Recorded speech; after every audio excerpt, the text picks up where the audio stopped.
여야가 지난주 내년도 예산안을 힘겹게 처리한 뒤 올해로 일몰을 맞는 5개 법안에 대한 심의 절차에 돌입합니다. 국민의힘은 3월 전당대회를 앞두고 유홍수 상임고문을 선거관리위원장으로 추천하며 본격적인 전당대회 준비를 시작했습니다. 국회 취재기자 연결합니다. 박기환 기자. 네, 국회입니다. 이번 주도 국회가 바쁠 것 같은데 일몰 법안 어떤 것들이 있습니까? 네, 여야는 지난 22일 국민건강보험 재정지원과 화물차 안전운임제, 추가 연장근로 허용 등 일몰 법안 처리를 위해 오는 28일 본회의를 개최하기로 했습니다. 하지만 합의가 이뤄지지는 않은 상태인데요. 먼저 여당은 건보재정 지원을 일단 5년 더 하자는 입장이지만 야당은 아예 일몰 없이 계속 지원하도록 법을 개정해야 한다고 맞서고 있습니다.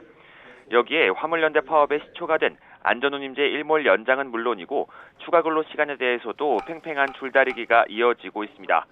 또 노란봉투법과 정부 조직법, 양국관리법 등 여야 대치전선은 더 확대될 가능성도 큽니다.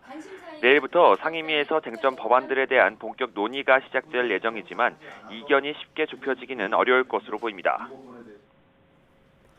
네, 국민의힘은 차기 당대표를 뽑는 전당대회 준비에 속도를 내고 있죠. 네, 국민의힘은 내년 3월 초 전당대회 규칙을 확정하면서 본격적인 당권 레이스가 시작된 모습입니다.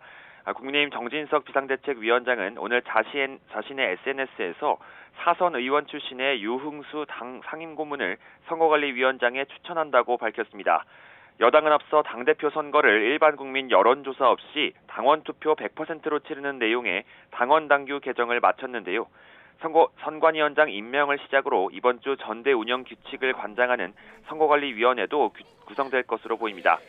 이른바 윤심의 방향에 따라 친윤계 당권 주자들의 연대 등 교통정리 가능성도 나오는 가운데 비윤계 후보들의 행보는 물론이고 전체 당원의 3분의 1을 차지하는 2030과 40대 당심이 어디로 향할지도 주목되고 있습니다. 네, 민주당 소식도 알아보겠습니다. 이재명 대표의 소환 일자가 얼마 남지 않았는데 아직 입장은 정리되지 않았습니까? 네, 일단 더불어민주당은 이재명 대표의 광주 일정 등이 이미 예정돼 있어 검찰이 일방적으로 소환을 통보한 오는 28일 검찰 출석은 어렵다는 입장입니다. 이재명 대표도 어제 SNS를 통해 28일 광주 일정을 발표하면서 사실상 소환에 응하기 어렵다고 못을 박았습니다. 다만 당내에서도 당당하게 조사에 응해서 의혹을 직접 해소하고 돌아와야 한다는 주장도 제기되고 있는데요. 당 지도부의 고심이 깊어지는 가운데 내일 최고위 회의에서 이 대표의 출석 여부 등에 대한 논의가 진행될 것으로 보입니다. 지금까지 국회에서 YTN 박기환입니다.